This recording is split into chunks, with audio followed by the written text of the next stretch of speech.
এই দুনিয়ার মুসলমান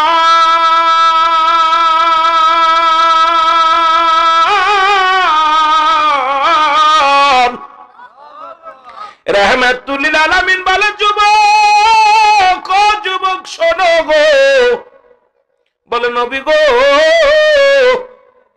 এই মক্কা মদিনার জমিনে যত কাপড়ের কাপড় চুরি হইতো গো, এই কাপড়গুলো আমি যুবক চুরি করতাম। জোরে বলা যাবে না আল্লাহ।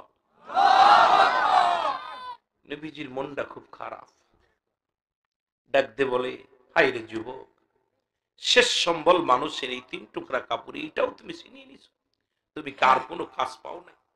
বলে, ইয়া রাসূলুল্লাহ, আমার আল্লাহ কি আমাকে মাফ করবে? এত বড় অপরাধ। আমার নবী বলে, যুবক রে, তুমি ক্ষমা চাও, তুমি তওবা করো, তওবা করো। যুবক বলে, ইয়া রাসূলুল্লাহ, ইয়া হাবিবাল্লাহ, আমি তওবা করলেও আমার গুনাহ মাফ হবে না, আমি এত বড় পাপী, আমি এত বড় গুনাহগার, আমার আল্লাহ আমারে মাফ করবে না। নবী বলে, যুবক রে, তাহলে তুমি একটু কি পাপ করেছো বলো। বলে, নবী গো, অনেক দিন যাবত মক্কা মদিনায় কোনো মানুষ মরে না, আমারও ব্যবসা ভালো না, আমিও ব্যবসায় ভালো উন্নতি লাভ করি না, বেচা কি নাই, সংসার ভালো চলে না, মানুষও মরে না, কারণ যত মানুষ মরে এই কাপড়ের কাপড়গুলো তুলে নিয়ে বিক্রি করি, কিন্তু অনেক দিন যাবত মক্কা মদিনায় কোনো মানুষ ইন্তেকাল করে না, আমিও কাপড় চুরি করতে পারি না, আমারও সংসার ভালো চলে না। ইয়া রাসূলুল্লাহ, ইয়া হাবিবাল্লাহ, নবী গো, হঠাৎ করে শুনি মহল্লার মধ্যে এক সুন্দরী নারী মারা গেছে,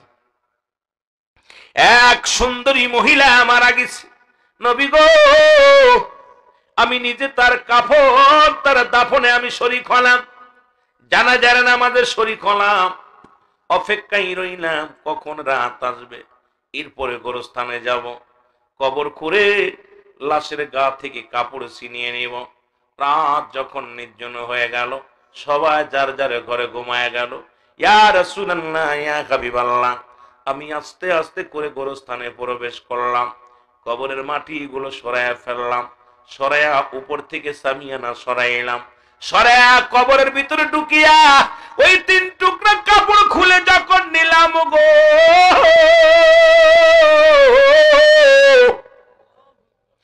নবী গো, এমন সময় কে যেন আমারে ডাকতে বলো, যুবক, আমার ভিতর থেকে শয়তানি নফস আমাকে ডাকতে বলে, যুবক রে, সারা জীবন কাপড়ের কাপড় চুরি করলি, আজকে যার কবরে ঢুকেছিল একটু তাকায়া দেখ, এত সুন্দর নারী জীবনে দেখিস না, আজকে ভোগ কর, পৃথিবীর কেউ তোরে বাধা দিবে না, কেউ তোরে বারণ করবে না, যুবক তুই জিনা কর।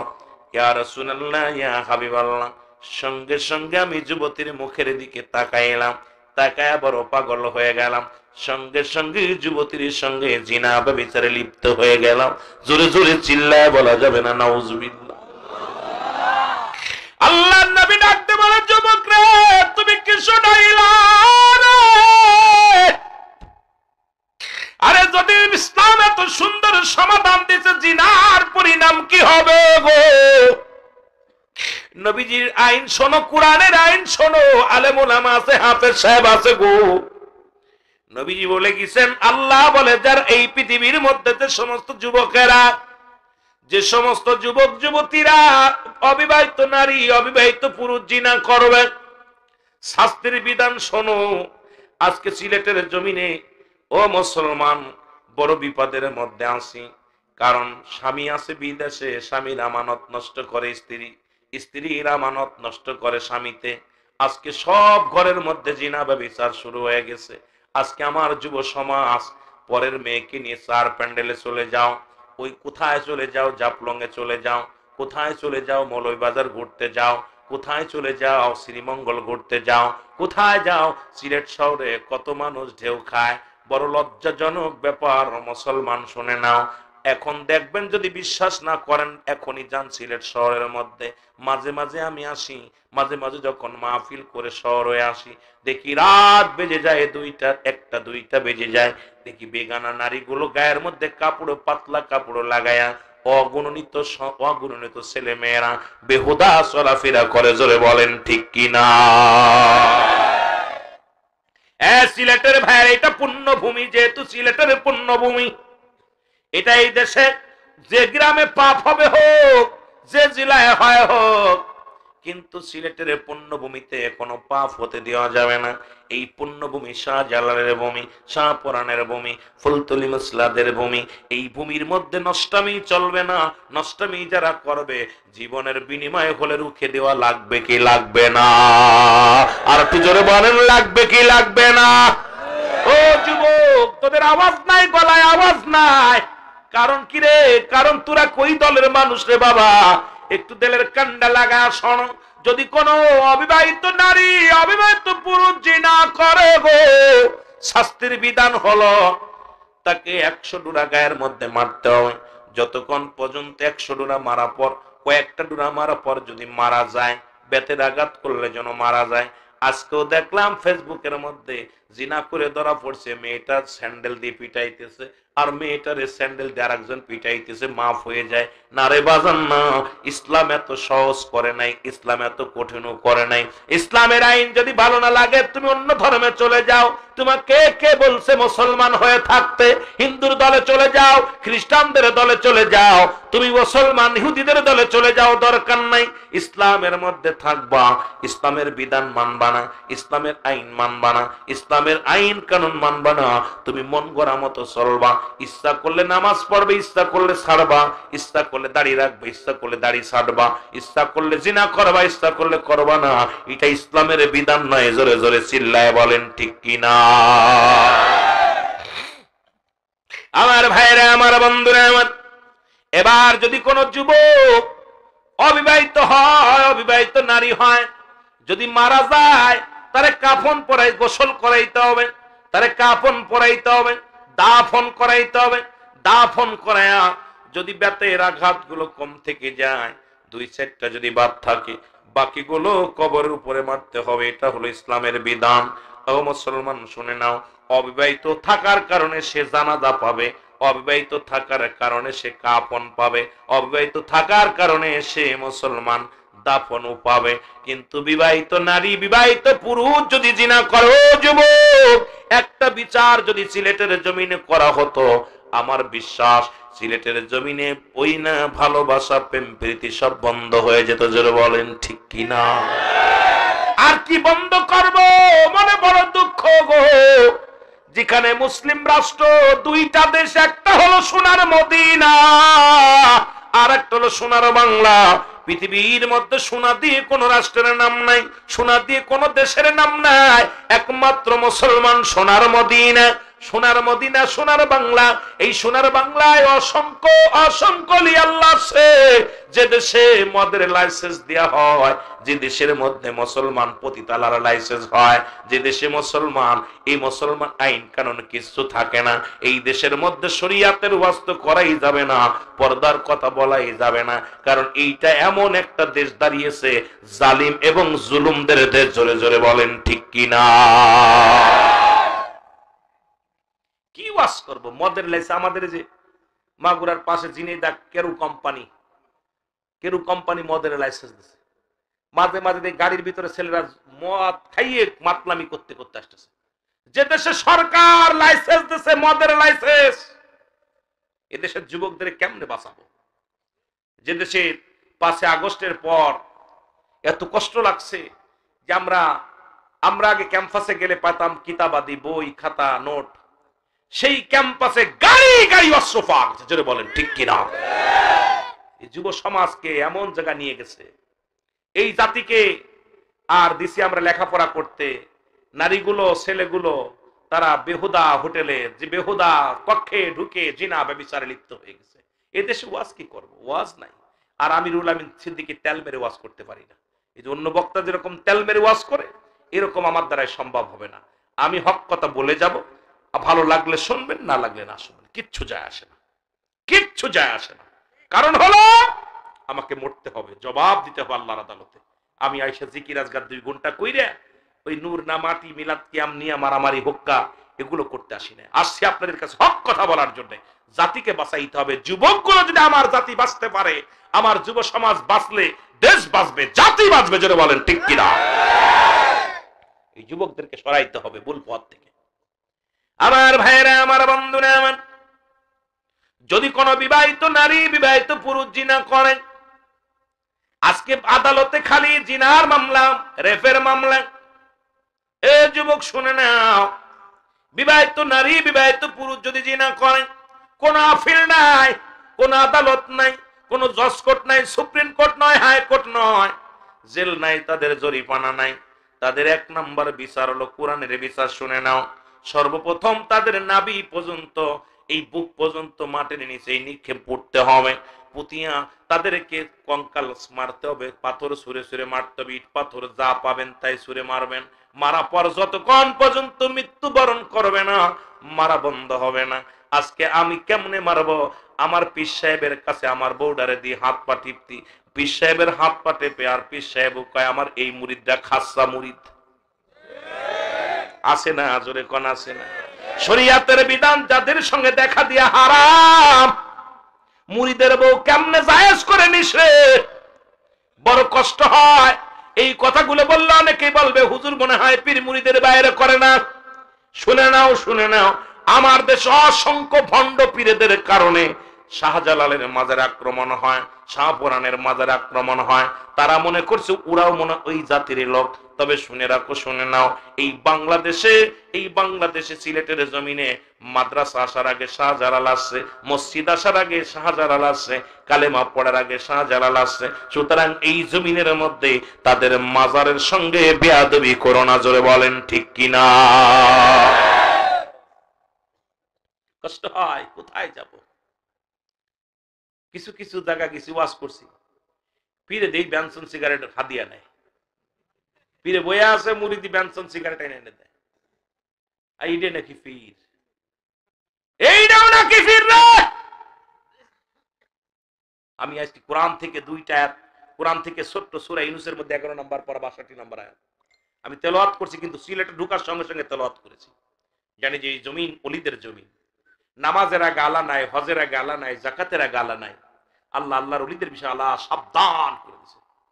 আর সেই ওলিরা যদি বেনসন খায়, সিগারেট খায়, মুরিদের বউর খেদমত নেই। আবার আমার দেশে অনেক পীর সাহেব মুরিদের বউ ভেঙে নিয়ে গেছে, এরাও নাকি মাঠে ওয়াজ করে। এদের চরিত্র কন্ট্রোল করতে পারে নাই। নবীজি বলছে দুইটা জিনিস যে ব্যক্তি আমার কাছে জামিনদার হবে, আমি নবী তার জান্নাতের জামিনদার হয়ে যাব। তার মধ্যে এক নাম্বার হলো দুগালের মধ্যবস্তু জিহ্বা, এটা কন্ট্রোল করতে হবে। গালি দেওয়া যাবে না, মদ গাঁজা খাওয়া যাবে না, কাউকে কষ্ট দেওয়া যাবে না। আর একটা হলো দু পায়ের মধ্যবস্তু, লজ্জাস্থান, পুরুষলিঙ্গ স্ত্রীলিঙ্গ, স্বামী স্ত্রী ব্যতীত অন্য কারোর কাজ যাবে না। হেফাজত করে রাখবে, একমাত্র স্বামীর কাজ স্ত্রী যাবে, স্ত্রীর কাজ স্বামী যাবে, অন্য কোন বেগানা নারীর কাজ যাবে না, বেগানা পুরুষের কাজ যাবে না। রাসূল ওয়াদা করেছে আমি তার হাত ধরে জান্নাতে নিব। আর আমরা এখন সুযোগ পালি চলে যাচ্ছি। কারণ কি রে ভাই? অধিকাংশ নারীদের কিয়ামতের ময়দানে রাসূল কাঁদতেছিল আর বলতে, আয়েশা রে শোনো, একদল পুরুষের লজ্জাস্থান দিয়ে আগুনের ফুলকি বাইর হবে, আগুনের ফুলকি বাইর হবে, আর এক একটা ফুলকি বাইর হবে এমন ভাবে চিৎকার দিবে মাশরিক থেকে মাগরিব পর্যন্ত আওয়াজ চলে যাবে। মানুষগুলো ওদের আওয়াজ শুনে কিয়ামতের ময়দানে সবাই তাকায় দেখবে, ঘিরে তাকাবে। ওদিন তো কেউ কারোর দিকে তাকাতে পারবে না। কিন্তু ওদের শাস্তির বিধান এত কঠিন হবে, ওই যে সমস্ত পুরুষ নারী বেহুদা অবৈধ মেলামেশা করে এদের সম্পর্কে নবীজি বলছেন। আর ওই সমস্ত নারীদের লজ্জাস্থান দিয়ে আগুনের ফুলকে ঢুকানো হবে।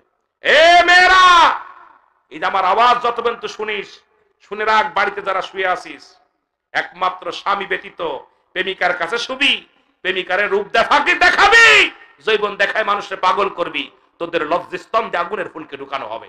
আর এই সমস্ত পুরুষ যারা মেয়েদের পাশ গুড়গুড় করবে, মেয়েদের দেখে আকর্ষণ করবে, এই সমস্ত ছেলেদের লজ্জাস্থান দিয়ে আগুনের ফুলকি বাইর হবে। সুতরাং এই তো কয়দিন, 70 বছর 80 বছর। এ ভাই একটু ধৈর্য ধরেন না, ইবাদত বন্দেগী করেন। আপনি কবরে গেলে, জান্নাতে গেলে 70 হুর দিবে। ওরে দুনিয়ার কোন মহিলা দেখলি কারে তোর? আমাদের দেশের বক্তারা তখন চিত্র জগতের নায়িকা, ভারতের নায়িকার নাম কয়। আমরা এগুলো বুঝি না ভাই, বড় কষ্ট হয়। আরে নায়িকা নিয়ে কোরআন নিয়ে রিসার্চ করতে পারি না, হাদিস নিয়ে রিসার্চ করতে পারি না, এই নায়ক নায়িকার নাম কই থেকে পাবো বুঝি না। কষ্ট লাগে। আল্লাহর নামে দেখলি নাকি সওয়াব হইব। কি যে বলবো, মাঝে মাঝে দুঃখ লাগে। এই কারে কি বলবো, বড় কষ্ট হয়। এই কষ্টের কথাগুলো বলতে পারি না।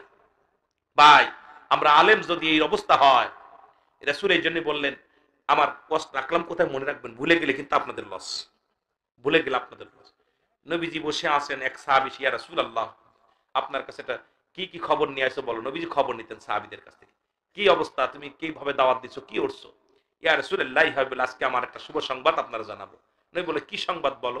ইয়া রাসূলুল্লাহ দেখলাম একটা পাখির গায়ে লেখা আছে কালেমা লা ইলাহা ইল্লাল্লাহু মুহাম্মাদুর রাসূলুল্লাহ সাল্লাল্লাহু আলাইহি ওয়াসাল্লাম। নবীজি নীরব থাকলেন। নবী সাহাবী আবার বলে ইয়া রাসূলুল্লাহ ইয়া হাবিবাল্লাহ, নবী গো, নবী ওর ধ্যান ধরে আছেন, ইয়া রাসূলুল্লাহ ইয়া হাবিবাল্লাহ। নবীজি বলতে সাহাবী বাকি অংশ বলো, বাকিটা বলো। সাহাবী বলতে ইয়া রাসূলুল্লাহ দেখলাম ওই পাখিটার গায়ের মধ্যে কালেমা লেখা আছে, কিন্তু ওই পাখিটা মুখ দিয়ে ময়লা খাচ্ছে। আল্লাহু আকবার। আমার নবীজি বললেন এমন একটা জামানা আসবে, সেই জামানায় কোরআন পড়বে, হাদিস পড়বে, তারা ওই জিনা ব্যভিচারে লিপ্ত হবে। আজকে আমার দেশে যে সমস্ত উলামা ইকরাম বাইর হয়েছে, তাদের জবানের কথা শুনে মাঝে মাঝে এত কষ্ট হয়। একটা বক্তা বলতেছে কাউবয়, আহা আমার নবীরে রাখাল বলে গালি দিতেছে। এই সমস্ত কথা, নবী সম্পর্কে কথা বলতে, সাহাবী সম্পর্কে কথা বলতে তোদের কলিজার মধ্যে আঘাত লাগে না? ওলিদের কথা বলতে বলতে এখন নবীদের কথা, কোরআনে হাত লাগানো, এর চাইতে কষ্ট আর থাকতে পারে না। জোরে বলেন ঠিক কিনা? এর চাইতে কষ্ট আর থাকতে পারে না।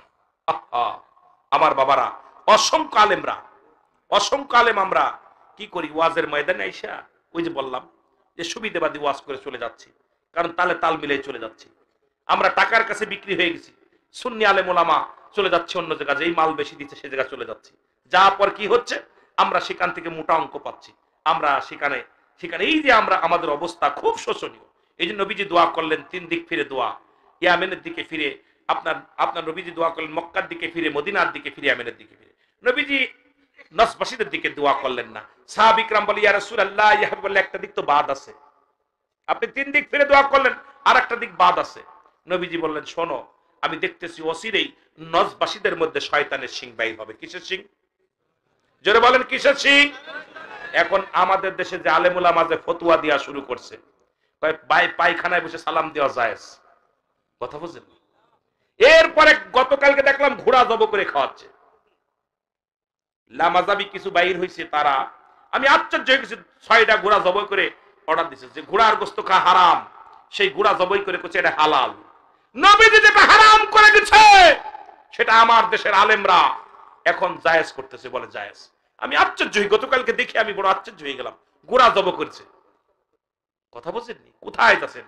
এ সমস্ত দুঃখ লাগে মনের ভিতরে। তবে কারোর নাম বলতে চাই না, কাউকে কষ্ট দিতে চাই না, নিজের কষ্টটা নিজের ভিতরে রেখে মাঝে মাঝে চিন্তা করি আল্লাহ তুমি দুনিয়া থেকে অতিফাস করে নিয়ে যাও, বেশি দিন আর বাঁচার প্রয়োজন নাই। কারণ ইমান নিয়ে কবরে যেতে পারবো কি পারবো না, ইমান থাকাকালীন নিয়ে যেও, ইমান যা পর নিও না, কারণ ইমান চলে গেলে জাহান্নাম ছাড়া কোনো গতি নাই। জোরে বলেন ঠিক কিনা? আমার ভাইয়েরা, আমার বন্ধুরা, আমার এবার যদি বিবাহিত নারী, বিবাহিত পুরুষ যদি জিনা করেন, শাস্ত্রের বিধান হলো এদেরকে দুনিয়া থেকে যতক্ষণ পর্যন্ত মৃত্যু বরণ করবে না, পাথর ছুঁড়ে মারতে হবে, কঙ্কা ছুঁড়ে মারতে হবে। যখন নিশ্চিত হয়ে যাবেন আপনি মারা গেছেন, সঙ্গে সঙ্গে এবার তার লাশটা খুঁজে উঠাইতে হবে মাটি থেকে। ওটা বিবাহিত নারী, বিবাহিত পুরুষ কোনো কাফন পাবে না, দাফন পাবে না, জানাজা পাবে না। কারণ তাদেরকে এই পৃথিবীর বুকে দিবালয় মানুষের সামনে এত লোকজন জড়া করে কুকুর শিয়াল দিয়ে তাদের লাশটা খাওয়ায় দিতে হবে। কোন বিবাহিত নারী, বিবাহিত পুরুষ এই দুনিয়ার মধ্যে জানাজার নামাজ পাবে না, তাদের জন্য দাফন জায়েজ হবে না, তাদের কাফন দেয়া যাবে না, তাদেরকে কুকুর শিয়াল দিয়ে লাশটা খাওয়ায় দিতে হবে।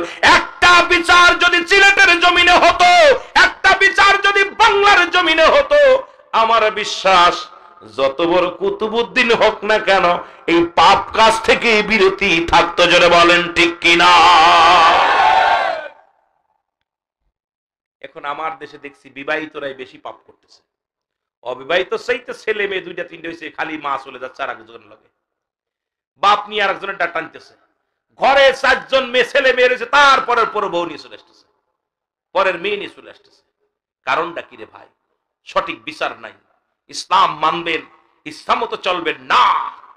যুবক ডাকতে বলে, নবী গো, নবী গো,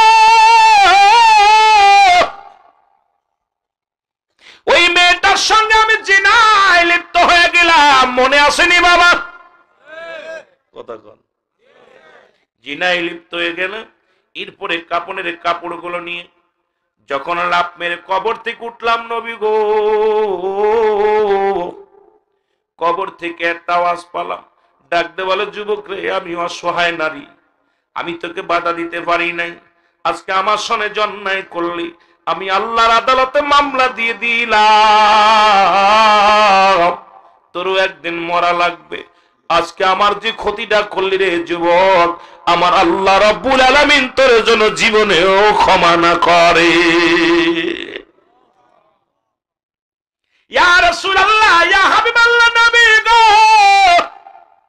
এরপরে আমি বাড়ি আসলাম, বাড়ি এসে গোসল করলাম, গোসল করে খানা খেয়ে গাড়ির মধ্যে ঘুমাইলাম। নবী গো, 1 মিনিট ঘুমাইতে পারি না, বারবার ওই আওয়াজটা আসে, যুবক রে, মরতে হবে, কবরে আয়। আমি তোরে বিচারে দিলাম, আল্লাহর দরবারে বিচারে দিলাম, আমার আল্লাহ যেন কোনোদিন তোরে মাফ না করে। এই যুবক নবীজির কাছে কাঁদতে লাগলেন। নবীজি কয়, যুবক রে, তুমি দূর হয়ে যাও, তুমি আমার দরবার থেকে বিতাড়িত হয়ে যাও। যুবক কাঁদতে কাঁদতে বাইর হয়ে গেল। 40টা দিন পার হয়ে গেল, যুবক পানি খায় না, খানা খায় না।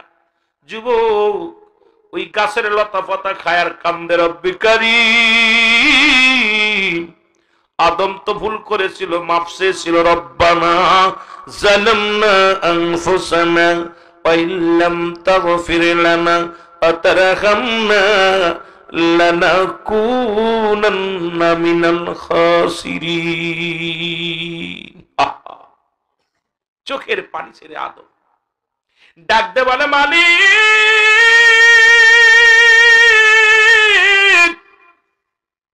ও মালিক, আমারে তুমি ক্ষমা করে দাও। যুবক কাঁদতে কাঁদতে চোখের পানিগুলো পড়ে গায়ের গোস্তগুলো, চোখের ভাঙা মুখের গোস্তগুলো খসে যায়। আরে কোথায় বাবা? এটা শুনেছিলাম মক্কা মদিনার কথা গো, আর বাংলাদেশের মধ্যে কোথায়? সিলেটের বাবারা শোনো, সিলেটের মা বোনেরা শোনো, আরে কোথায় দেশটাকে ছেড়ে, কোথায় সমাজ চলে গেছে? গত বছরের মুসলমান আমার ঢাকা মেডিকেল কলেজ হাসপাতালে মর্গে জিনা হয়, মর্গে জিনা হয়, যদি মিথ্যা হয় আমার জবান কেটে নিবে আল্লাহ, জিহ্বা কেটে নিবা তোমরা মুসলমান মিডিয়া যারা দেখেছো। ঢাকা মেডিকেল কলেজ হাসপাতালে সুন্দরী নারী যেগুলো বিষ খেয়ে মারা গেছে, আলামত হলো জিনার। মুসলমান গলায় রশি নিয়ে মারা গেছে, আলামত হলো জিনার। মুসলমান অ্যাক্সিডেন্ট করে মারা গেছে, আলামত হলো জিনার। ডাক্তাররা বড় হিমশিম খেয়ে গেলেন, চিন্তা করে কারণটা কি? মারা গেল রশি নিয়ে, মারা গেল বিষ খায়, মারা গেল অ্যাক্সিডেন্ট করে, এর লগে রেপ করলো কিনা। এবার সিসি ক্যামেরা লাগানো হলো, র্যাবকে ধরা, মুসলমানের র্যাব বাহিনী, পুলিশ বাহিনী কাদের ধরলেন? ওই মেডিকেল কলেজ বছর ঢাকা মেডিকেলের ডোমরে ধরলেন, যিনি লাশ কাটে। ধরে যখন রিমান্ডে নেওয়া হলো, তাকে 7 দিনের রিমান্ড দেওয়া হলো। দেওয়ার পর প্রথম দিনই স্বীকার করলেন, আমি একজন নয়, 2 জন নয়, আজ থেকে শত শত নারী, আমি যত মেয়েগুলো, আমি যত সুন্দরী নারীগুলো, যখন আমি লাশ কাটা ঘরে নি, তাদের সঙ্গে 2 দিন 3 দিন পর্যন্ত পড়ে থাকে, ওই নারীর সঙ্গে আগে জিনা করে নি আমি। আরে যে দেশে 99% মুসলমান, সেই বাংলার জমিনে যেখানে লাশ কাটা ঘরে জিনা হয়, আরে কোথায় ইসলাম রে? শালি শুধু সিলেটে পড়ে থাইস না রে বাবা, এরে উঠে পার, ঘুম থেকে ওঠ, শাহজালালের তরবারি আবার গর্জে উঠতে হবে, শাহজালালের সৈনিকেরা আবার গর্জে উঠতে হবে রে। সময় নাই, সময় নাই, বড় কষ্ট লাগে রে মুসলমান। ওই ঢাকা মেডিকেল কলেজ হাসপাতালে মর্গে জিনা হয়, আমাদের চট্টগ্রাম মেডিকেল কলেজ হাসপাতালে মর্গে জিনা হয়। আর এটা যদি আমেরিকা হতো মেনে নিতাম, ভারতে হলো মেনে নিতাম, মুসলমান অন্য অমুসলিম রাষ্ট্রে হলে মেনে নিতাম। যেখানে বাংলাদেশে অসংখ্য আল্লাহর ওলিদের দেশ, যেখানে 92% মুসলমান, আজকে বড় বড় লম্বা লম্বা ওয়াজ করো, 22,000, 25 লাখ, 30 লাখ মানুষ সামনে নিয়ে ওয়াজ করো, শুধু ক্ষমতার লোভে, চেয়ারের লোভে শুরু করছো যে সমস্ত ভাবনা, মনে রেখো আগে এইগুলো দেশ থেকে তাড়ানোর ব্যবস্থা করো। জিনা, ব্যভিচার, ঘুষ, সুদ এগুলো তাড়ানোর ব্যবস্থা করো, নয়তো একদিন আল্লাহর দরবারে জবাব দিতে পারবা না। জোরে বলেন ঠিক কিনা? 22 লাখ, 26 লাখ, 27 লাখ নিয়ে বসতেছো, লোক গুনতেছ, আর আমার দেশে মর্গে জিনা হয়, তোমার জবান দিয়ে একবারও বাইর হয় না। নবীজি বিয়ে করছে বুড়োডারে, এটা করছো। নবীজি বিয়ে করছে গরিব রে, ফকিরে, এটা করছো। ওই সব ভালো কথা বলতে পারতেছ, অথচ আমার দেশে অসংখ্য নারী পুরুষ অবাধ মিলামেশা করতেছে, এর বিরুদ্ধে তুমি কি জবাব দিবা? এটার বিরুদ্ধে আগে কথা বলো, জোরে বলেন ঠিক কিনা? তুমি আলেম হয়েছো, কিসের আলেম? আগে দেশ বাঁচাও, জাতিকে বাঁচাও, নিজে বাঁচো। কষ্ট পাচ্ছেন আপনারা? কষ্ট পাচ্ছেন? অনেকে কষ্ট পাবে, কারণ আমি কষ্ট এই চিন্তা একবার করি, ভাই আপনাদের থেকে আমি প্রায় 700-600 কিলো দূর থেকে আমাকে আনছেন, ঢাকা থেকে 250 কিলো 300 কিলো দূরে, আবার ওখান থেকে প্রায় 300 কিলো, এই 600 কিলো 1200 কিলো আমার আসা যাওয়া করা লাগে, আপ ডাউন করা লাগে। আমি মাগুরাতে থাকি, আমার মাদ্রাসা আছে জানেন, মা আমেনা সিদ্দিকিয়া মডেল মাদ্রাসা, এতিমখানা, ছেলেদেরকে লেখাপড়া করাই। এখানে থাকার কারণে আমি কোথাও থাকতে পারি না, চলে যাই, সুযোগ পেলেই চলে যাই। তা আমার কষ্টের এখানে আজকে বাংলাদেশে কত পীর সাহেব আছে, খালি এই আন্দোলন ও আন্দোলন চলতেছে। কেন এই আন্দোলনটা করাও? বাংলাদেশে আজকে যে অবস্থা হচ্ছে, আজকে আমার দেশ, আমার জাতি, যে দেশে অসংখ্য আল্লাহর ওলিরা আসছেন, তাদের মাজারগুলো ভাঙতেছ, যে ওখানে জিনা হচ্ছে, যেখানে বলদ করা হচ্ছে, ওখানে ওইটা বন্ধ করো। যদি বলে ঠিক কিনা? মাজার ভাঙতেছ। অসংখ্য গত 3 মাসের রিপোর্ট, 927 জন বলৎকার ধরা পড়ছে। 927 জন বড় বড় পাগড়িওয়ালা, দাড়িওয়ালা, ওগুলো ভাঙ্গো। কিন্তু আল্লাহর ওলিরা তো বলৎকার করতে আসে নাই।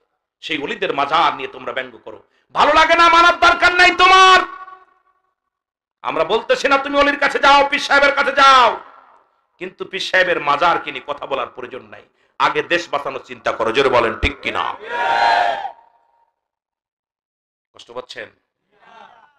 এর দুর্নীতির ওই আঁকড়ায় বসে জাহির করে জ্ঞান, বলো দুর্নীতির ওই আঁকড়ায় বসে জাহির করে জ্ঞান। কলম দিয়া কামাই টাকা, কলম দিয়া আবার ধরে সাধুর ভান। ওরা শিক্ষিত শয়তান, ওরা শিক্ষিত শয়তান, ওরা। একটু জোরে বলা যাবে না? যুবক ভাইয়েরা কষ্ট হচ্ছে? তাবারও কাছে আপনাদের বসে কেন যেন মায়া লাগতেছে, আপনাদের দেখে কেন যেন মায়া লাগতেছে। যুবক গুলো কি ছাতক পাখির মতো বসে রয়েছে। আল্লাহ, এই পাগলগুলোর আমি কি দিব? আমার তো দেওয়ার মতো কিছু নেই, জ্ঞান নাই। এর মহব্বতে বলেন দুর্নীতির ওই আঁকড়ায় বসে জাহির করে জ্ঞান, বলো দুর্নীতির ওই আঁকড়ায় বসে। আরে কলম দিয়া কামাই টাকা, কলম দিয়া কামাই টাকা, আবার ধরে সাধুর ভান। ওরা শিক্ষিত। বিশ্বাস করবেন না, এই যে রমজান মাস আসছে, পাগড়ি বাঁধে, টুপি মাথায় দেয়, কপালে দাগ পড়ে গেছে। আমি নিজে অভিজ্ঞতা থেকে বলতেছি, তখন আমার মাদ্রাসা বোর্ডের চেয়ারম্যান ছিল আপনার ভালো আয়ুব হোসেন, উনি ছিল কিরানি। আর নূর সাহেব ছিল হলো নূর, উনি ছিল মাদ্রাসা বোর্ডের চেয়ারম্যান, চেয়ারম্যান। তা আমি একটা কাজের জন্য আসলাম, এই পন্তু পাঞ্জাবি গায়ে, দাঁড়িয়ে এই পন্তু, টুপি মাথায়। তা আমার একটা সার্টিফিকেটের ভিতরে বড় হাতের আর হবে দিয়ে ছোট হাতের আর, এই নামটা চেঞ্জ করার জন্য ওনার কাছে আসলাম। উনি যদি বেঁচে থাকে আর মিডিয়ায় কথা যাচ্ছে, আমি রুহুল আমিন সিদ্দিকী মিথ্যা বলতে যদি বলে যায়, আল্লাহ যেন উনি আমার যে বিচার করবে সেই বিচার মেনে নিব। নুরি সাহেব, নূর মাদ্রাসা বোর্ডের চেয়ারম্যান, আর কিরানি ছিল তখন শাহাদত ভাই। আপনার আয়ুব ভাই, শাহাদত। তখন আমি আসলাম আমার এক উস্তাদের সাথে করে, আর একজন ছিল সাথে, মোট 3 জন আসলাম ঢাকাতে। আসে গেলাম, আমার কিছু বাজান কি অবস্থা, আমি বারবার যে কয় ওর কাছে, ও কয় ওর কাছে, ঝাড়ুদার করে ওর কাছে, কারণ এ দেখ কি বিপদ। পিয়ন কয় অমুকের কাজ যান, কিছু ওর কাছে কয় অমুকের কাজ যান, অমুকের কাজ যান, খালি চার কয় 20-100 টাকা দেন, আমি দেখা দিচ্ছি। কিরে টাকা দিলে তুমি, আমার যে সাথে গেছে ও খালি টাকা দেয়া যায়। গেলাম, আল্লাহর কসম মিথ্যা হলে আল্লাহ আমার জবান কেড়ে নিবে। ওনার রুমে ঢুকলাম সালাম দিয়ে। তা আমি ঢুকে খুব আনন্দ লাগলো, যাহারে কত সুন্দর পাগড়ি বান্দা, মাথার মধ্যে টুপি, আমি মনে হচ্ছে লাদেন, একদম লাদেনের মতো চেহারা, যে লাদেন মারা গেছেন ওই লাদেনের মতো চেহারা। ওই লোকটারে দেখে আমার মনে ভিতরে শান্তি লাগলো যে ভালো একটা লোক পাইছি। ভিতরে সালাম দিলাম, কিসের জন্য আসছো? স্যার আমার এই নামের আগে এই যে আমার সার্টিফিকেটে আর হয়ে গেছে ছোট অক্ষর, বড় অক্ষরের দরকার, আমার অনেক সময় বিদেশে যেতে হবে, বাইরে যেতে হবে, কোনে যাই, তখন তার ইন্টারন্যাশনাল বক্তা হইনি, সবে মাত্র আলেম পাস করছি, আমি তো এত বড় জ্ঞানী না, আর জানতাম না আমি বক্তা হবো কোনোদিন, কথা বুঝেননি। তো ও একটু দয়া করে একটু গুছাই দেন। কয় রোজার মাস, তো ঠিক আছে, ওই জায়গা রাখো, ফাইলটা রাখলাম। এবারে গেছি, গেলে পরে কয় কলম কিনতে হবে, কলম নাই, সব প্রসেস শেষ, প্রায় 3-4 হাজার গেছে আর কদিকে উনি করছে। তাই এখন যাওয়ার পর আমার কাছে কলম দেন, কলম, তা আমি স্যার কলম, কয় কলম আনতে হবে, করে টাকা দাও, কলম আনতে হবে। তা আমি মনে হচ্ছে কলম একটা কত হয়, 5 টাকা না 2 টাকা 3 টাকা কলম, 3 টাকা কলম তখন। তা আমি আমার কাকারে বলতেছি, ইসাক নাম, আবু ইসাক হাজি সাহেব। উনি এবার এক মাদ্রাসার স্কুলের শিক্ষক, ভালো, মোটামুটি ঘুষ দেওয়ার লেনদেন ভালো উনি জানে, বুঝছেন। উনি খুব হাজি মানুষ, নামাজ পড়ে, খুব ভালো বুজুর্গ, কিন্তু ঘুষের লাইনটা খুব ভালো জানে, কথা বুঝলেন। তো উনি প্রসেস করতে উনি 500 টাকা নোট একটা ধরাই দিল, কই নেন, কয় কলম কিনতে হবে, 10,000 লাগবে, ডাইরেক্ট বললো 10,000।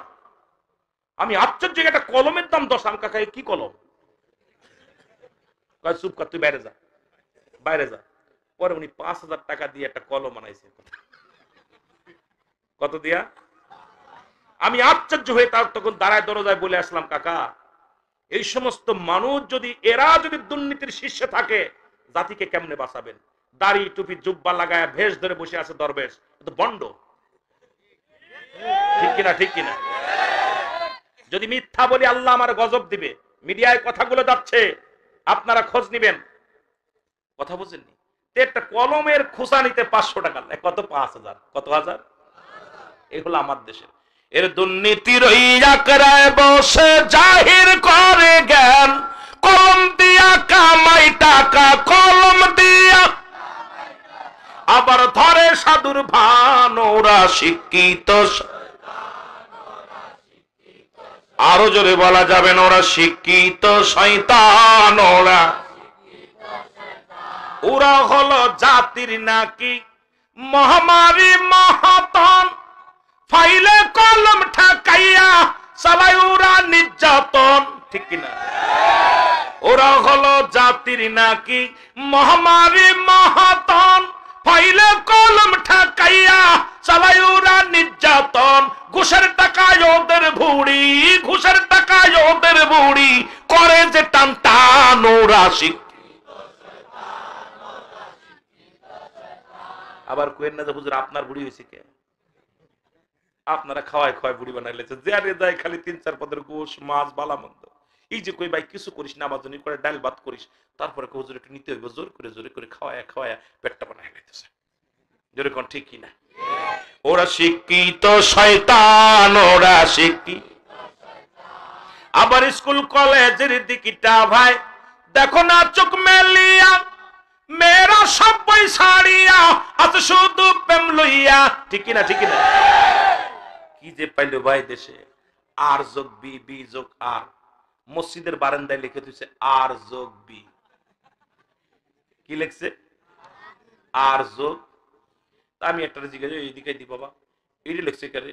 হুজুর আরতে আরি, বিতে বিথি। কত সুন্দর ক্যালকুলেটর ধরছে, একবারে মাপ কাটি সব শেষ, অবস্থা এত খারাপ। আবার স্কুল কলেজের দিকটা ভাই দেখো না চোখ মেলিয়া, ছেলেরা সব বই সারিয়া আছে শুধু প্রেম লইয়া। আরে অস্ত্র যে তার সঙ্গের সাথী, অস্ত্র যে তার সঙ্গের সাথী, হইতেছে মস্তান ওরা শিক্ষিত শয়তান ওরা শিক্ষিত। স্কুল কলেজে লেখাপড়া করে আদর্শবান ছেলে হবে, এখন দেখি ক্যাডার বাহিনীর প্রধান। ঠিক কিনা ঠিক কিনা? আমরা ছোটবেলা ব্যাগ টানতি টানতি ঘাড়ে করা পড়েছে দাদা ভাইয়ের, আমাদের ভাইদের। আর আমার ছেলেদের এখন 3 গান 4 গান, নাল কাটা, পেট কাটা, কত অস্ত্রের নাম রে বাবা। এবার 5 আগস্টের পরে দেখলাম যখন দেশ আবার নতুন করে স্বাধীন হলো, দেখলাম বাবারে যত ক্যাম্পাসের যত অফিস রুমের ভিতরে যা দেখলাম টিরাক টিরাক অস্ত্র। কারণ আমাদের দেশে এখন বইয়ের সাথে কোনো সম্পর্ক নাই, সম্পর্ক ক্যাডার বাহিনীর সঙ্গে। জোরে জোরে বলেন ঠিক কিনা? এই জাতির আমি কি শিখাবো? বিদ্যালয় দিছি লেখাপড়া করার জন্য, অস্ত্র ট্রেনিং করে। কথা কন ঠিক কিনা? বিপদের মধ্যে আছে, বিপদের মধ্যে আছে। আহা, এই জাতিরে কখন আর ভালো করা সম্ভব না। জানে বিদেশিরা, জানে যদি শিক্ষার হার বানর থেকে মানুষ কেমনে বানাইতে এরা জানে। ঠিক শাহজালালের গল্প আনো, এখানে শাহজালালের গল্প আনো, শাহপরানের গল্প আনো। যখন এই জাতিরে এই গল্পগুলো শোনাও বইয়ের মধ্যে আনো, ও সিলেটের ভাইয়েরা দাবি কেন করো না? যখন সিলেটের জমিনে কোন দাড়িওয়ালা টুপিওয়ালা ঢুকতে পারবে না, গুরু গোবিন্দর ঘোষণা ছিল। গুরু গোবিন্দ ঘোষণা করে দিল এই জমিনের মধ্যে কোন দাড়িওয়ালা টুপিওয়ালা লোক ঢুকতে পারবে না। আজকে আপনাদের সভাপতি দাড়ি এত মস্তানি কই থেকে টুপি আছে? এটা একদম বন্ধ, নিষিদ্ধ। আল্লাহ রাব্বুল আলামিন কি মহিমা! 360 জন আউলিয়া চলে আসলেন, মুসলমান ঘোষণা করে দিলেন নৌপথ বন্ধ, বিমান পথ বন্ধ, মুসলমান সড়ক পথ বন্ধ, সব বন্ধ করে দিলেন। গুরু গোবিন্দর ঘোষণা, কোন দাড়িওয়ালা টুপিওয়ালারে যদি কেউ নৌকা পার করে তাকে শিরচ্ছেদ করা হবে, কেউ যদি গাড়ির মধ্যে উঠায় তার গাড়ি চিরতরে বন্ধ করে দেয়া হবে। এই ঘোষণার পরে সব ভয়ে ভয়ে ঘরের মধ্যে পালায়া থাকলেন। কিন্তু 360 জন আউলিয়া সুরমা নদীর কিনারে আসলেন। এসে দিন যখন পার হয়ে যায়, শাহজালাল ইয়ামানি 2 রাকাত নামাজ পড়ে ঘাড়ের মুসলমান যে যাই নামাজটা পানির মধ্যে ছেড়ে দিয়া 360 জন আউলিয়া নিয়ে পার হলেন মুসলমান। আজ দাড়ি রেখে টুপি রাইখা সেই শাহজালালের বিরোধিতা করো, তার মানে তোমার মতো মুনাফিক আর জগতের মধ্যে নাই। জোরে বলেন ঠিক কিনা? শুধু তাই নাই বাবা, ধন্যবাদ ধন্যবাদ। এই যে কয়েছে এটাই বড় পা। কারণ আমি আপনাদের ওই দিতে গেলে টাইম চলে যাচ্ছে, তো কারণ আপনাদের ফাঁকি দিব না, ওই আবার 2 মিনিট খেয়ে ফেলবো। আমার বাবারা, আমার গভীর মনোযোগ যে কথা বলতেছিলাম, ইতিহাসগুলো জানো, এইগুলো বইয়ের মধ্যে আনো। বানর থেকে কেমনে মানুষ হয়েছে এগুলো বন্ধ করো। বাজানরে সিলেটের জমিনে তৎকালীন জামানায় কোনো গরু জব করা যেত না। গুরু গোবিন্দ ঘোষণা করে দিলেন তাদের মা, ও মুসলমান শুনে নাও, গরু যারা জবাই করবে সঙ্গে সঙ্গে পুরানোর দিনের একটা কলিজার টুকরা সন্তান হলো, বড় আশা করে সুন্নাতে রাসূল, ছেলে হলে 2টা পশু, মেয়ে হলে 1টা পশু। গুরু গোবিন্দর ভয়ে তখন তো এইরকম গরুর গোস্ত খাওয়া যেত না, জবাই করা যেত না। এ সিলেটের যুবকেরা শোন, ইতিহাস আগে জানতে হবে রে বাবা। ইতিহাস না জেনে লাফালাফি করো না, বাড়াবাড়ি করো না। এবার শাহজালাল ইয়ামানি মুসলমান কোথায় কোথায় বরুণ পুরানোর দিনের ভয়ে কি করলেন? গভীর রাত্রে পুরানোর দিন একটা গরু কুরবানি করলেন, করে সন্তানের জন্য আকিকা করলেন।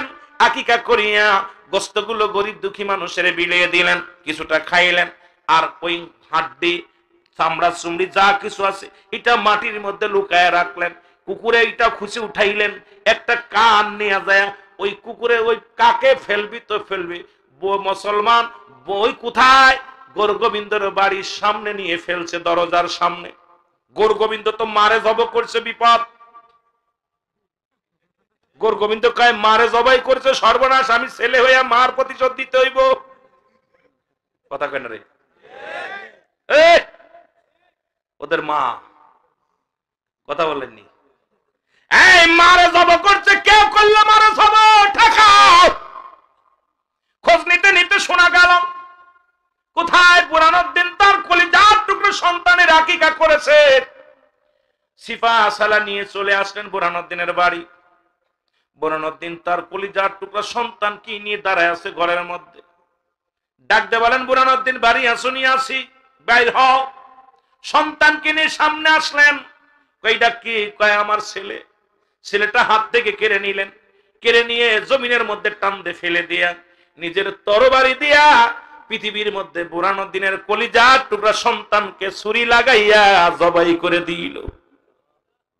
সেদিন বুরহানুদ্দিন চোখের পানি ছেড়ে ডেকেছিল, রব্বে কারীম, একটা গরু জবাইয়ের কারণে আমার কলিজার টুকরা সন্তানকে কেড়ে যারা হত্যা করলো, আমি দোয়া করি আর যেন কোন সন্তান জবাই না হয়, এমন একটা দিন যেন আসে সিলেটের জমিনে, বাংলার জমিনে সেরা, বাংলার জমিনে সেরা কুরবানি, সেরা গরু জবাই হয়।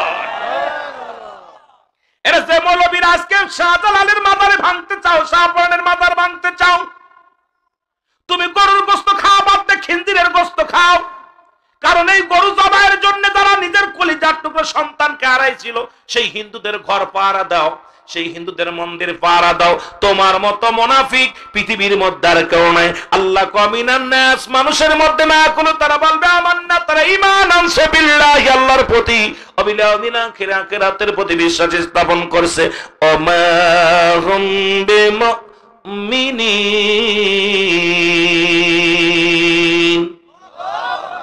এই মুনাফিক মানুষের মধ্যে আছে। আল্লাহ কমিনান নাস, নাস শব্দের অর্থ মানুষ। আজকে আমার দেশে দাড়ি টুপি লাগাই দিয়ে মন্দির পাহারা দিচ্ছে, মন্দিরে পুজো করতেছে। আর ওই হিন্দুরা একদিন গরু জবাইয়ের জন্য তোর ছেলেকে কুরবানি করেছে। ওই হিন্দুরা আজকে ভারতের দালাল। শুনে রাখ, মোদী সরকার সংসদে পাস করেছে অসংখ্য মসজিদ ভেঙে ফেলতেছে, অসংখ্য মসজিদ। তারা বলতেছে মসজিদের ভিতরে মন্দির ছিল। আমি বলতেছি আমাকে ক্ষমতায় বসাও, আগামী কাল থেকে বাংলাদেশে 1000 মন্দিরের ভিতরে আমি মসজিদ খুঁজে পাবো। তুমি ক্ষমতায় থেকে মুসলমানদের মসজিদ, আল্লাহর ঘর, ইবাদতশালা ভেঙে দিতেছ, আর বলতেছি কার মন্দির ছিল। তুমি ক্ষমতায় বসে আর সেই মালাঙ্গের সাফাই যারা গায়, সেই মালাঙ্গের মন্দির যারা পাহারা দেয়, আমি মনে করি এরা পৃথিবীদের, ওদের জন্মের ভিতরে ভেজাল আছে। জোরে বলেন ঠিক কিনা? যারা আমাদের, তোমরা মাজার ভাঙতেছ, ওই মাজারওয়ালা গরু কুরবানি করেছে, ওই মাজারওয়ালা আযান দিয়েছে, ওই মাজারওয়ালা মসজিদ এনেছে, ওই মাজারওয়ালা মাদ্রাসা এনেছে, সেখানে তোমরা আক্রমণ করো। আর যে তোমাদেরকে সারা জীবন ঠগাইলো, সেই মন্দিরে যে ভগবান ভগবান ভগবান